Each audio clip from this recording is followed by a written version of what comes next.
I'm Mila, 29, female, and my fiancé plotted to drain my savings, trap me, and flee with his secret lover. I was supposed to be the perfect victim, the successful software engineer with a hefty nest egg, blinded by a love I thought was the stuff of fairy tales. He saw me as a golden ticket, a stepping stone to a life of leisure funded by my hard work.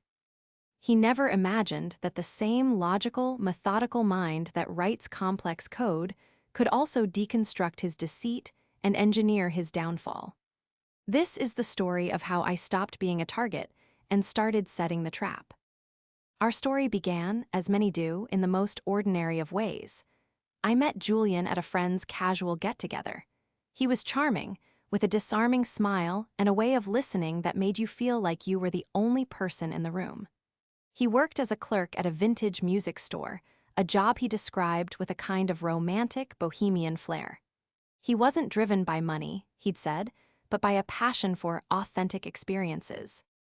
I, who spent my days in the rigid, logical world of code and algorithms, was captivated by his free-spirited nature. He felt like the perfect counterbalance to my structured life. My best friend, Sophia, was skeptical from the start. A part-time music store clerk with champagne tastes? She'd mused one evening over dinner, a few months after I started dating him. Just be careful, Mila. Your heart is as big as your bank account. I'd laughed it off. He's not like that, I insisted. He appreciates the finer things, but he doesn't expect me to pay for them. And in the beginning, that was true. Julian was fiercely independent. But as our relationship deepened and we moved in together, subtle shifts began to occur. Looking back, the red flags were not just flags, they were giant, waving banners, and I was just too in love to see them. The first instance was about 6 months into our cohabitation. I had just received a significant bonus for leading a critical project at work. I was ecstatic and told Julian I wanted to use a portion of it to finally pay off the last of my student loans and then invest the rest. He listened, a strange, thoughtful expression on his face. "That's amazing, babe," he'd said, swirling the wine in his glass. "You're so smart with money. It's one of the things I love about you." He paused. "You know, my dad always said you should never let money just sit around. It should be working for you.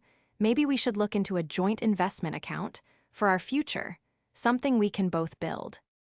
I was a little taken aback. "We're not married yet, Julian, and besides, this is my bonus." He immediately backpedaled, his charming smile reappearing. "Oh, of course, honey, I know that. I'm just thinking ahead, about us. Don't worry about it, it was just a thought." He made me feel like I was the one being difficult, the one who wasn't thinking about us. I dismissed the conversation, but a tiny, uncomfortable seed was planted. Why was he so interested in what I did with my money? The second banner unfurled a year later, during the planning of a vacation. I had 2 weeks of paid time off, and I wanted to go somewhere adventurous, maybe backpacking through parts of Southeast Asia. It was a dream I'd had for years. Julian's reaction was lukewarm. "Backpacking?" He'd scoffed lightly, as if I'd suggested we spend 2 weeks cleaning gutters. "Mila, we're not college kids. Why don't we do something a bit more civilized? A 5-star resort in the Caribbean, maybe? You work so hard. You deserve to be pampered." The idea sounded nice, but it was also exponentially more expensive. "I don't know, Jules. That's a lot of money. The whole point of the backpacking trip was to have an experience, not just sit on a beach." "Don't worry about the money," he'd said, draping an arm around my shoulders. "You've got it. Think of it as an investment in our relaxation. Besides," he added with a wink, "I'll handle all the bookings. You won't have to lift a finger." We went to the Caribbean. It was beautiful, but I couldn't shake the feeling that it was his vacation, not ours. He took endless photos of himself lounging by the pool, a cocktail in hand, and posted them with captions about living the good life. I paid for the entire trip, from the flights to the all-inclusive resort to the spontaneous designer sunglasses he just had to have. When the credit card bill arrived, the total made my stomach clench. He had indeed handled all the bookings, always choosing the most expensive option available. The proposal came 3 months after that trip. It was picturesque, on a hilltop overlooking the city at sunset. He presented a stunning ring, and I, swept up in the moment, said yes. All my doubts and anxieties were momentarily washed away by the tide of romance he was so good at creating. We were getting married. This was real. It was after the engagement that his behavior escalated from subtly manipulative to overtly contro. Ling, especially concerning my finances. He quit his job at the music store, claiming the corporate atmosphere was stifling his soul. He wanted to focus on his art, which seemed to consist of sleeping late and sketching in a notebook while I was at work. Suddenly, our shared expenses became my expenses. He used my credit card for everything, from his morning coffee to new guitars, promising to pay me back once his art takes off. Sophia's warnings became more frequent and more pointed. "Mila, he hasn't worked in 4 months," she said during one of our weekly calls. "He's living off you. Can't you see that?" "He's a creative soph. It takes time," I argued, the words tasting like ash in my mouth even as I said them. "He's supportive of my career, he just shows it differently." "Differently? Mila, last week he told you that your job was just a tool for you to fund his dreams." Those were his exact words. I was there. I remembered that night. We were out to dinner with Sophia, and Julian had been talking about wanting to open his own recording studio. When Sophia asked how he planned to fund it, he had gestured to me with his fork and said, "Mila's a genius. Her job is the tool that will allow my dream to become a reality." He'd said it with such confidence, as if it were the most natural thing in the world. At the time, I'd forced a smile, feeling a hot flush of embarrassment. Now, with Sophia's words echoing in my ears, the memory felt sinister. The final piece of the historical puzzle, the one that should have shattered my denial completely, was the wedding planning. He insisted on a massive, extravagant affair far beyond what I was comfortable with. His guest list was 3 times the size of mine, filled with friends I had never met. When I suggested we scale back, he accused me of being cheap and not wanting to celebrate our love properly. "This is a once-in-a-lifetime event, Mila," he'd said, his voice laced with disappointment. "I just want to give you the wedding you deserve. We need to consolidate our finances to make it happen. A joint account. Everything in one place so we can track the wedding budget. It's the smart, responsible thing to do." He was using my own logic against me. I was the responsible one, the planner. He framed draining my savings as a sensible financial strategy. And fool that I was, I almost agreed. I almost handed him the keys to my entire life, not realizing he was already holding the door open for someone else to walk through. The turning point wasn't a dramatic confession or a scene worthy of a movie. It was something small and digital. It was a Tuesday night, a perfectly ordinary evening. I was working late from home, debugging a stubborn piece of code that had been plaguing my team for days. Julian was in the living room, strumming his guitar and humming softly. The domestic tranquility was so perfect it felt staged. Around 10 p.m., I finally closed my laptop, my eyes bleary from staring at the screen. I stretched and walked into the living room, ready to curl up on the couch with him. He had his back to me, hunched over his phone, his fingers tapping away furiously. He was so absorbed he didn't hear me approach. "Who are you texting so late?" I asked, playfully leaning over his shoulder. He jumped, snapping the phone face down on the coffee table as if it were red hot. His reaction was so swift, so violent, it startled me. A flash of pure panic crossed his face before he smoothed it over with his usual charming grin. "Whoa, you scared me," he laughed, his voice a little too high. "Just an old friend. You know, logistics for the wedding. My buddy wants to organize a crazy bachelor party." I frowned. "Which friend? I thought Mark was your best man." "No, not Mark. An old college friend. Alex," he supplied, the name sounding clunky and unrehearsed. "You haven't met him, he lives out of state." Something about it felt wrong. The panicked way he'd hidden his screen, the slight tremor in his hand as he reached for his water glass. For the first time in a long time, I didn't just accept his answer. I watched him. He was trying to act casual, picking up his guitar again, but his posture was tense. He avoided my gaze, focusing intently on the fretboard. Later that night, as we lay in bed, I couldn't sleep. The image of him hiding his phone was seared into my mind. It wasn't just about privacy, it was the sheer terror on his face. Who was he talking to? Why the extreme secrecy? I thought about all the other little things.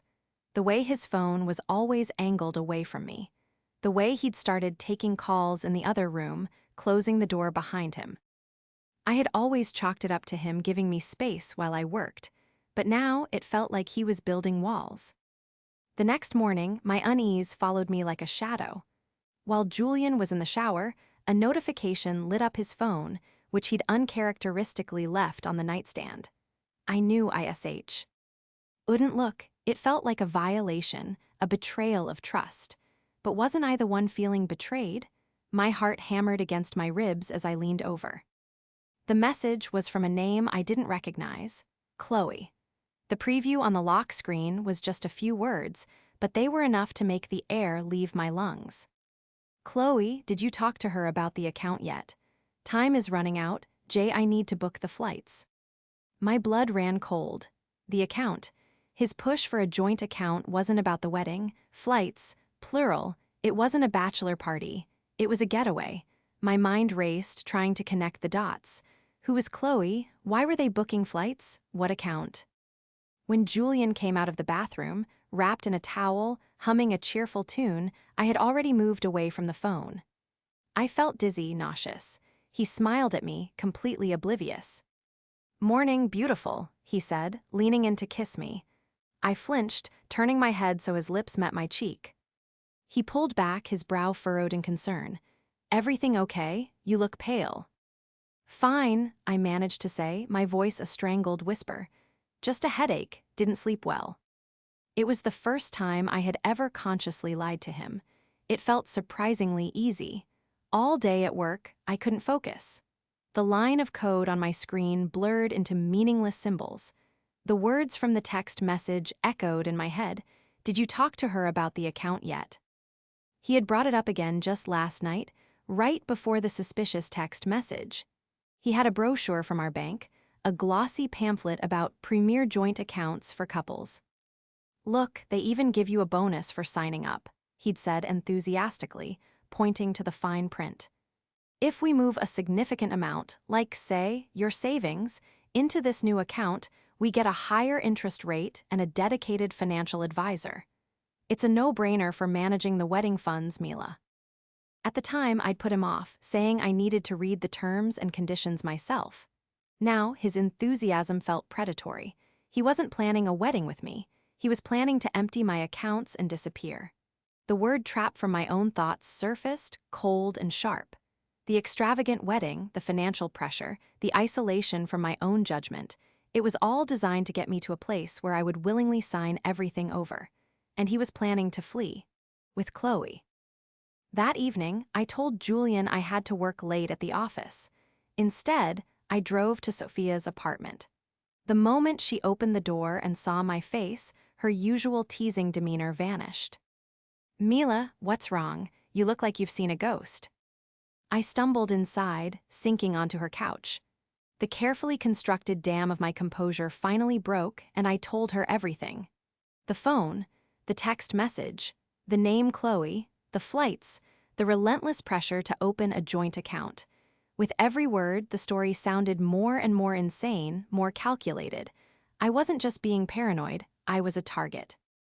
Sophia listened patiently, her expression growing darker with each detail. She didn't say, "I told you so." She just sat next to me, a fierce, protective anger in her eyes. When I finished, my voice hoarse from a mixture of crying and talking, she placed a steadying hand on my arm. "Okay," she said, her voice firm. "So, the fairy tale is a horror story. He's a con artist and he's been playing you for years." She took a deep breath. "The question is, what are you going to do about it?" I looked at her, my mind a maelstrom of pain and confusion. "I don't know. Confront him. Call the police." Sophia shook her head. "No, not yet. Confronting him now will just make him deny it, and he'll disappear with whatever he can grab. And the police. What's the crime? He hasn't actually taken anything yet. It's all just talk and text messages." She leaned forward, her paralegal mind already clicking into gear. He thinks you're a lovesick fool who will hand over her life savings. He thinks you're predictable. We're going to use that.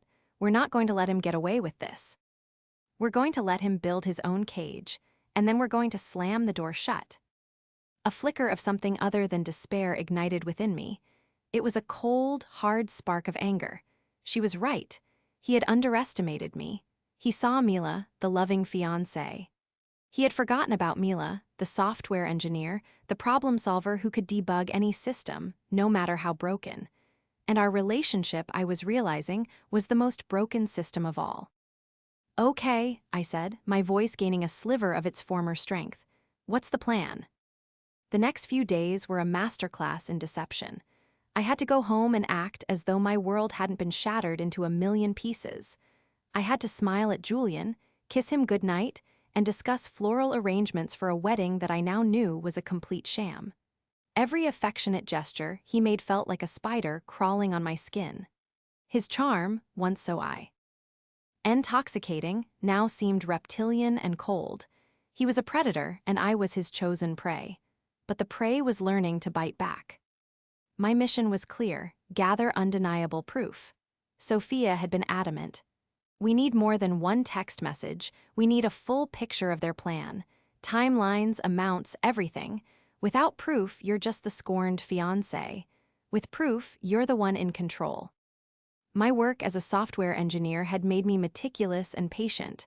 I approached this as I would any complex project, with logic, precision, and a complete lack of emotion. The hurt was still there, a constant, dull ache in my chest, but I compartmentalized it. I had a problem to solve. The first step was gaining access to his devices. Julian was careless, overconfident in my trust. He often left his laptop open on the kitchen table while he went out to run errands. The first time I saw my opportunity, my hands trembled. I felt like a criminal in my own home. But then I remembered Chloe's text about booking flights with my money, and the shaking stopped. My resolve hardened. His password was pathetically simple: my birthday. The irony was so cruel it was almost laughable. He was using a symbol of his supposed love for me to secure his plot to betray me. I felt a fresh wave of nausea but pushed it down. I installed a keylogger program I'd written myself years ago, a simple, undetectable script that would email me a transcript of everything he typed. It was a gross violation of privacy, but his plan was a gross violation of my life. The playing field had been leveled. I didn't have to wait long. The transcripts started rolling in that very evening.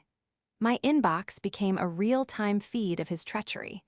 I would sit in my home office, pretending to work, while reading the sordid details of my own financial and emotional ruin. The emails between him and Chloe were the most damning. They weren't just planning a trip, they were planning a new life. Chloe, it turned out, was an influencer with a modest following who specialized in luxury travel and lifestyle content. Her entire online persona was a curated fantasy, and she needed a cash injection to keep it afloat. I was that cash injection. Julian, she's getting close. She looked at the joint account brochure last night. I think another week of pressure, and she'll agree to transfer the funds. I told her it was for the wedding. Chloe, good. My lease is up at the end of the month, and I've already put a non-refundable deposit on the villa in Bali. We can't back out now. Jay, did you find out the exact amount in her savings? Julian, from what I've seen on her bank statements, it's over $150,000, not including her investment portfolio. Once we have access, we can liquidate everything. By the time she realizes what happened, we'll be on a beach, and the account will be empty. I had to put my head between my knees to keep from fainting. $150,000. The money I had painstakingly saved since my first internship. The money for a down payment on a house, for my future, for my security. To him, it was just a number, a ticket to a beach in Bali with his real partner. But it got worse. They weren't just planning to take my money. They were planning to trap me, just as my own horrified mind had predicted. Chloe, what if she goes to the cops? That's a lot of money, Julian. They'll look for you. Julian, don't worry about it. That's the beauty of the plan. It's a joint account. Legally, the money is just as much mine as it is hers. It's not theft, it's a messy breakup. On top of that, I've been saving all her crazy texts. I froze. Crazy texts? I scrolled through our message history in my mind. There were times I'd been upset, sure. Times I'd been frustrated with his lack of ambition or his spending habits. He was planning to paint me as an unstable, controlling partner, and he, the poor victim, had simply escaped a toxic relationship. They had even concocted a story about me being emotionally abusive, a narrative he was building piece by piece. He wasn't just going to rob me. He was going to destroy my reputation in the process. Every night, I would forward the keylogger transcripts and screenshots of their social media messages to Sophia. We built a digital fortress of evidence, a meticulous timeline of their conspiracy. Sophia, with her paralegal mind, organized it all into a neat, terrifying file. "This is more than just a bad breakup, Mila," she told me over a secure video call, her face grim. "This is conspiracy to commit fraud. The way they're planning to liquidate your investments, that's premeditated. This is criminal." The final piece of the puzzle fell into place one rainy Thursday afternoon. Julian thought I was at an all-day conference across town. I had actually called in sick, my stomach in knots from the stress. I was sitting in my car in a coffee shop parking lot, nursing a lukewarm tea and scrolling through the latest keylogger transcripts when I saw it. He was searching for flight information. One-way tickets to Bali, departing in 2 weeks, on a Friday. The day after he expected me to transfer my life savings into our joint account. The search history showed 2 passenger names, Julian Croft and Chloe Vance. He had even used my credit card reward points to get a discount on the tickets. My points. From the thousands of dollars I had spent on our life together. That was it. That was the final snap. The dull ache of heartbreak was burned away by a white-hot, cleansing rage. The tears stopped. My mind, which had been foggy with grief, became crystal clear. He wasn't going to get away with it. He wasn't going to be sipping cocktails on a beach with my money while I was left with a mountain of debt and a shattered life. I drove from the coffee shop straight to my bank. I sat down with my personal banker, a kind woman named Mrs. Gable, who had helped me open my first savings account when I was a teenager. "I need to protect my assets," I said, my voice devoid of any wobble. "Immediately." I didn't tell her the whole story, just that I had reason to believe my accounts were being targeted for fraudulent activity. Together, we went through every single one of my accounts.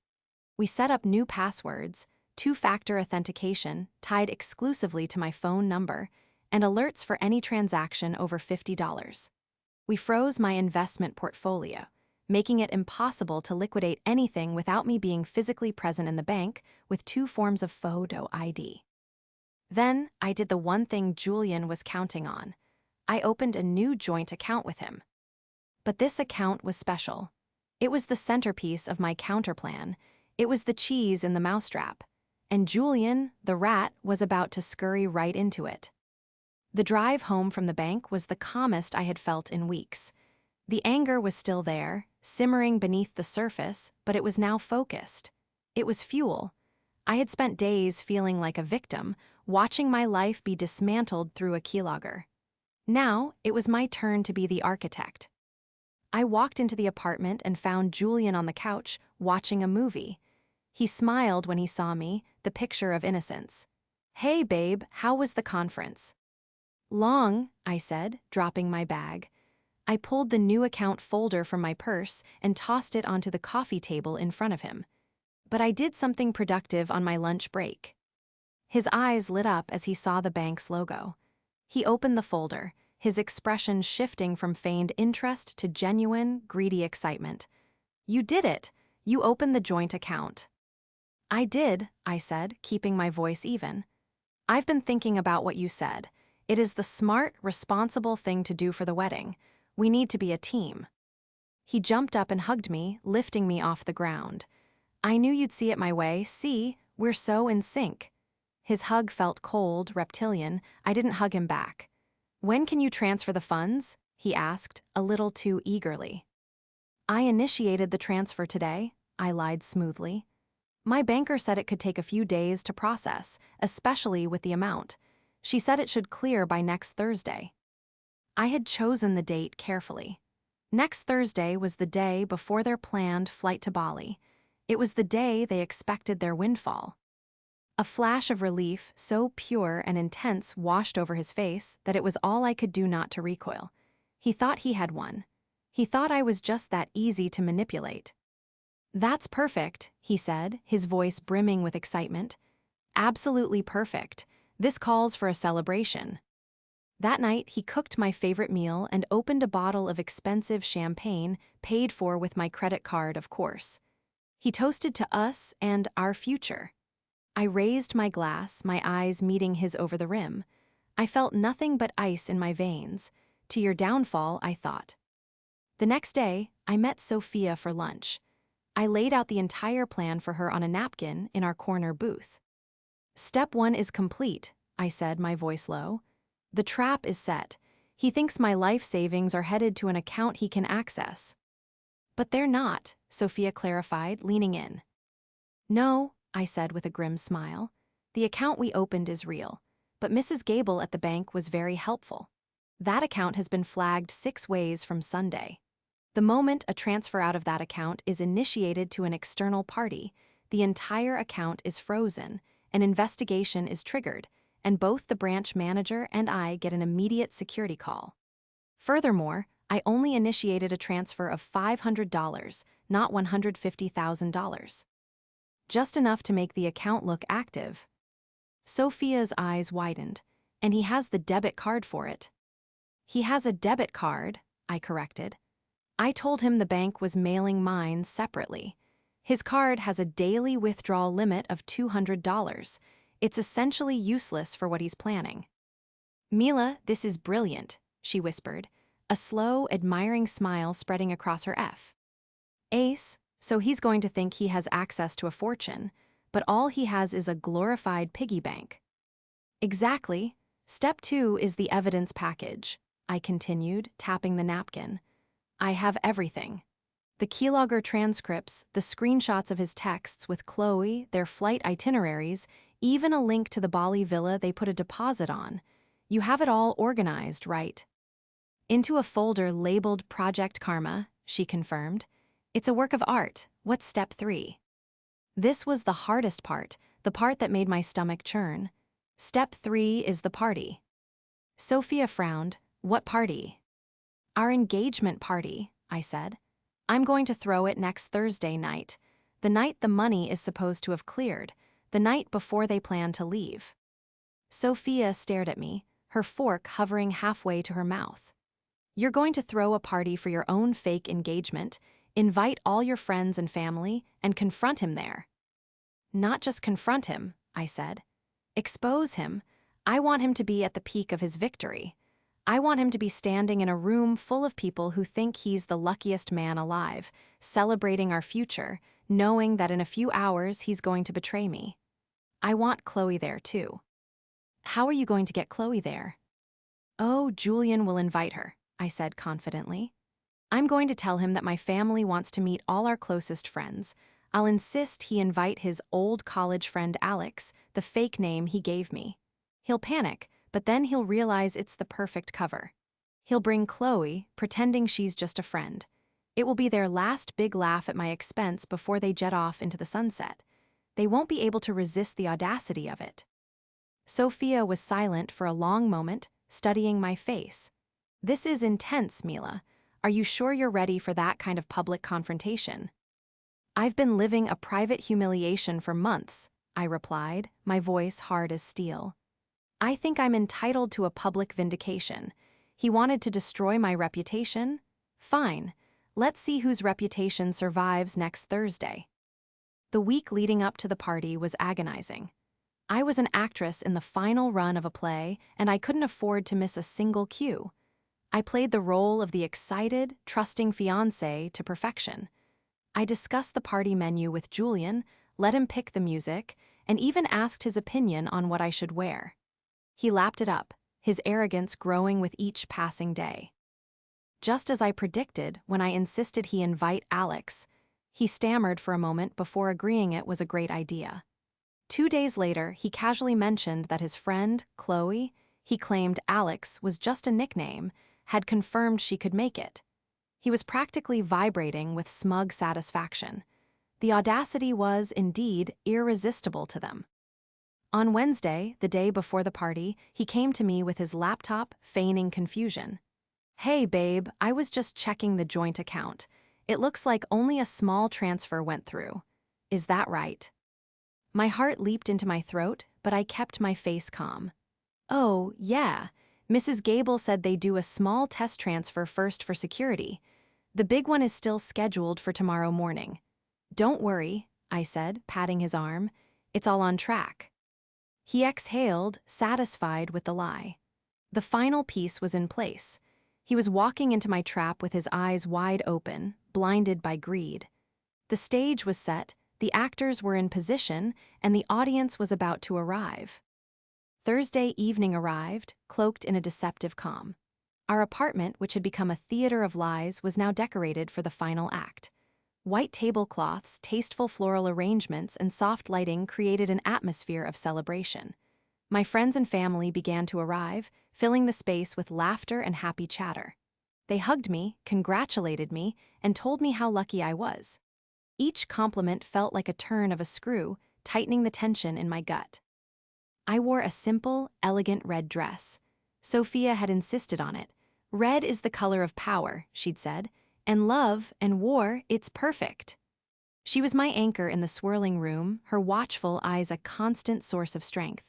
She had the Project Karma folder in her oversized purse, ready to be deployed. Julian was in his element. He moved through the crowd with an easy grace, accepting back pats and handshakes. He was playing the role of the charming, devoted fiancé, and he was doing it flawlessly. I watched him, a detached observer, marveling at his seamless performance. He was so confident, so sure of his victory, which he believed was now less than 12 hours away. Then she arrived, Chloe. Julian met her at the door and escorted her in, introducing her to my parents as my dear old friend, Chloe. She was exactly as I had imagined from her social media profile, beautiful, polished, with a smile that was all teeth and no warmth.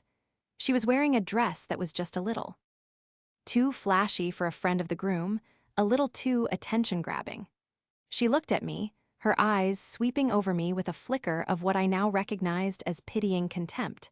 She thought I was the fool who was funding her glamorous new life. She shook my hand, her grip firm. "It's so wonderful to finally meet you, Mila," she cooed. "Julian has told me so much about you." "All good things, I hope," I replied, my own smile feeling like a mask. "Only the best," she said, sharing a quick, triumphant glance with Julian.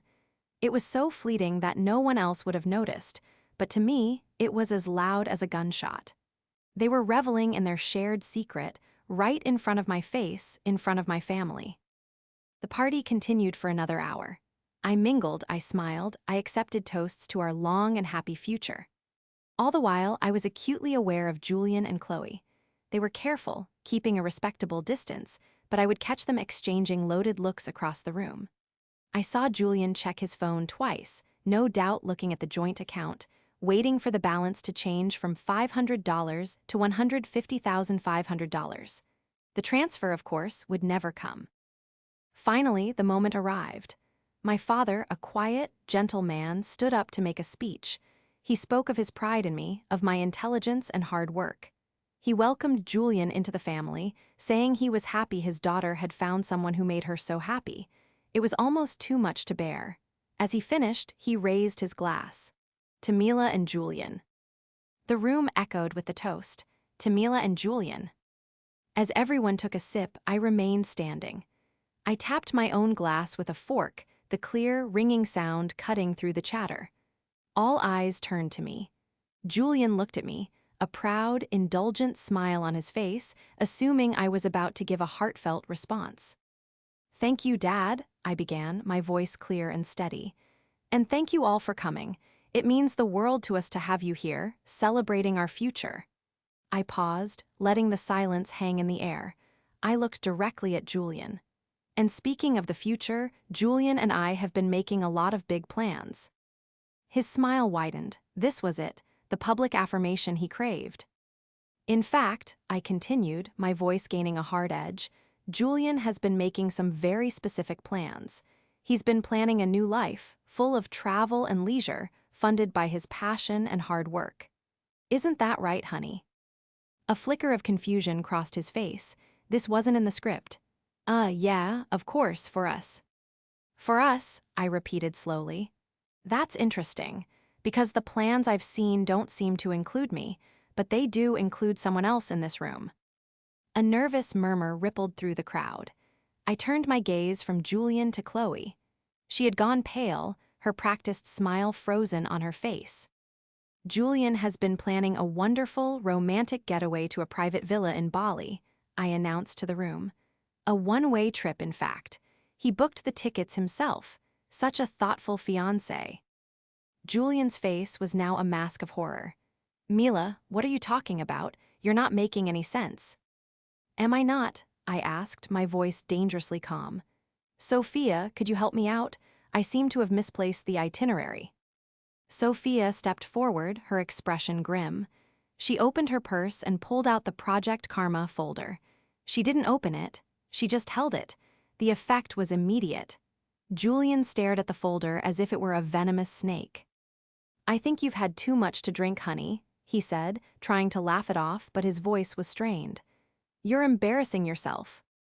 No, I said, my voice rising in volume and power. The embarrassment is all yours. You see, for the past month, I've known everything. I know about Chloe. I know about your plan to have me transfer my life savings, over $150,000, into a joint account you intended to drain. Gasps erupted around the room. My parents stared, utterly bewildered. Chloe looked like she was about to bolt for the door. I know that you plan to liquidate my investment portfolio and flee the country tomorrow morning. I continued, my words coming like rapid-fire shots. I know that you've been building a false narrative to paint me as an unstable, abusive partner so you could justify your theft as a desperate escape. It was a good plan, very thorough, but you made one critical mistake. I took a step towards him. He instinctively took a step back. You forgot who I am, I whispered, the words filled with all the pain and rage I had suppressed for weeks. You saw a lovesick fool. You forgot that I am a software engineer. My job is to find bugs in a system. And you, Julian, are the biggest bug I have ever found. I turned to the stunned crowd. The joint account he's been checking all night, it contains $500. My actual savings are secure, locked down in accounts he will never touch. The tickets to Bali, perk. Hazed with a credit card that has since been canceled for fraudulent activity. The villa, I hope you didn't pay too much for the deposit, Chloe, because you're not going. The trap had sprung. The looks of adoration on our guests' faces had morphed into expressions of shock, disgust, and pity. But the pity was no longer for me. It was for the two con artists, exposed and humiliated under the bright lights of the life they had tried to steal. The silence in the room was absolute, a heavy blanket of shock and disbelief. Julian stood frozen, his face a ghastly shade of white. Chloe looked as if she might collapse.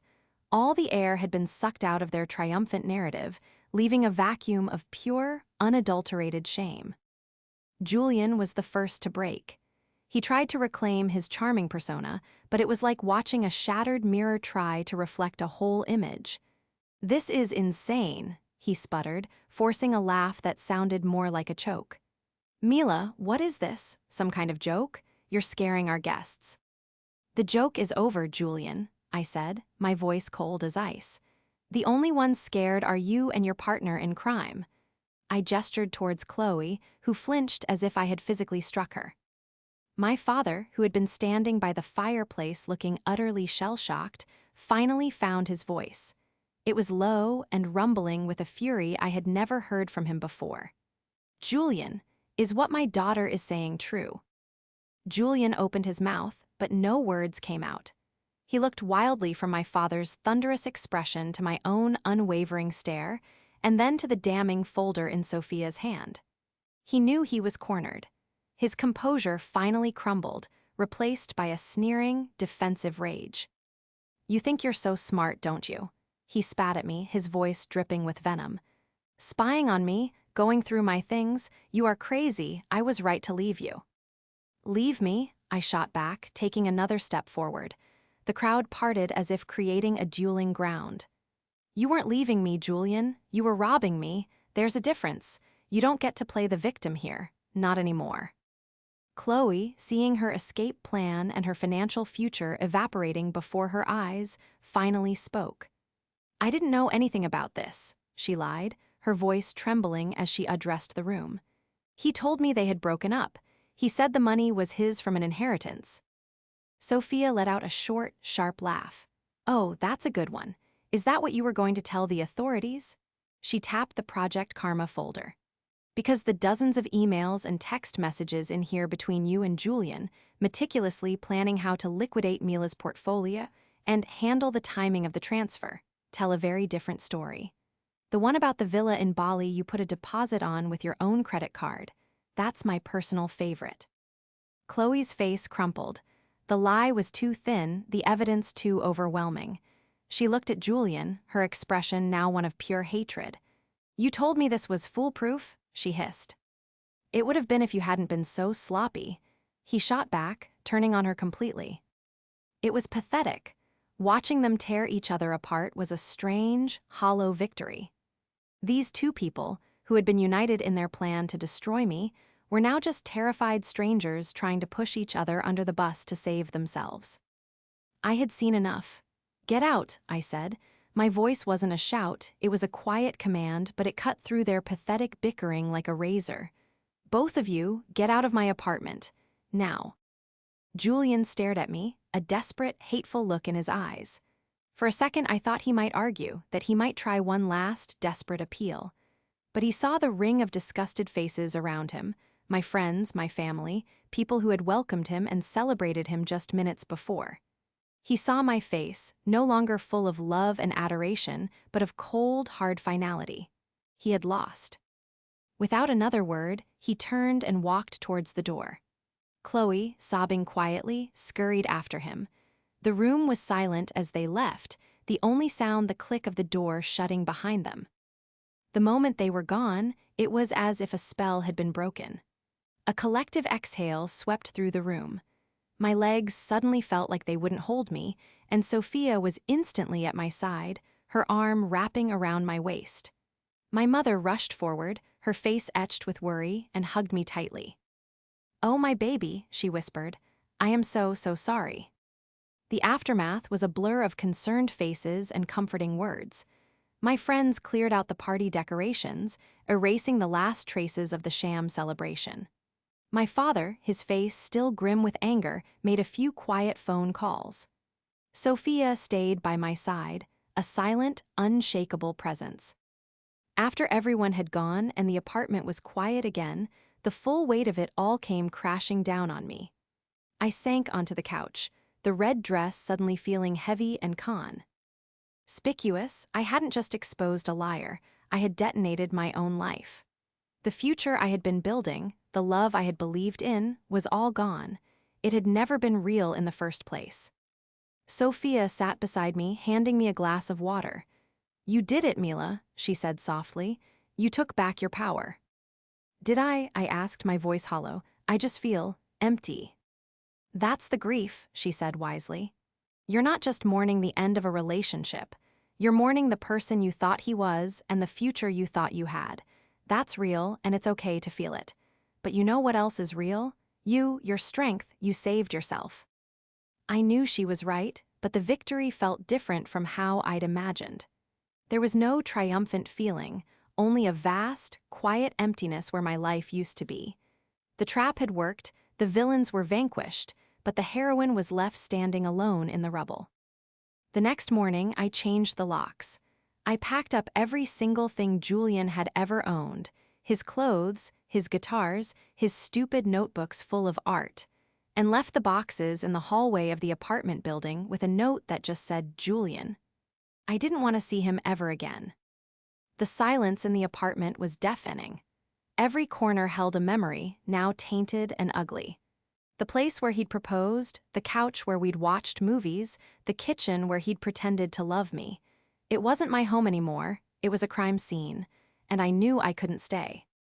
The weeks that followed the disastrous engagement party were a landscape of quiet rebuilding. The first and most necessary step was leaving the apartment. It was too saturated with the ghosts of lies. With Sophia's help, I found a new place, a bright, airy loft in a different part of the city with huge windows that let in the morning light. It was smaller, but it was mine. Every piece of furniture, every book on the shelf, was a conscious choice I made for myself, untainted by Julian's influence. Packing up the old apartment was a form of therapy. I threw out anything that reminded me of him. The expensive champagne flutes he'd insisted we buy. The framed photo from our Caribbean trip, the one where he was beaming and I had a forced, uneasy smile. It was a cleansing fire, a deliberate erasure of a past that had never truly been mine. I didn't hear from Julian or Chloe directly. I didn't expect to. My father, however, informed me that Julian's parents had called him, mortified and apologetic. They had sent a check to cover the cost of the party and the non-refundable wedding deposits I had made. It wasn't about the money. It was the acknowledgement from them that their son had done a terrible thing. I accepted it as a form of closure.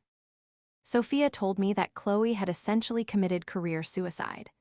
A few of the guests at the party had connections in the local media and marketing world. The story of the influencer who conspired to defraud her fiancé's partner spread like wildfire through industry backchannels. Her brand, built on a fantasy of luxury and authenticity, was shattered by the ugly reality of her greed. She deleted all of her social media accounts within a week. As for Julian, he simply vanished. He picked up his boxes from the hallway and disappeared from my life as completely as if he had never existed. Sometimes I wondered where he went, but the thought no longer caused me pain. It was more like a detached curiosity, the way you might wonder about a character at the end of a book. He was no longer a part of my story. The hardest part of the healing process was learning to trust myself again. How could I have been so blind? How could I have ignored so many red flags?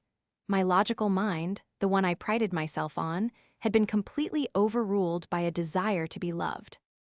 I started seeing a therapist who helped me understand that Julian's manipulation wasn't a reflection of my weakness, but of his own emptiness.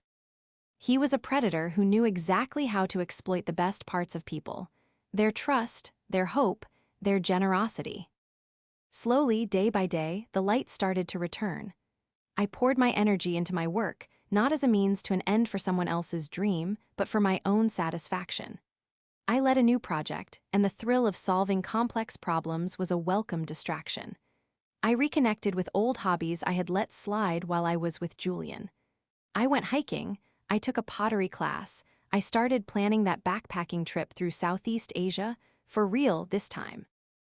My friendship with Sophia deepened into something that felt more like sisterhood. She had been my rock, my co-conspirator, my unwavering champion. We had our weekly dinners, but now our conversations were filled with laughter and plans for the future, not worried warnings about the man in my life.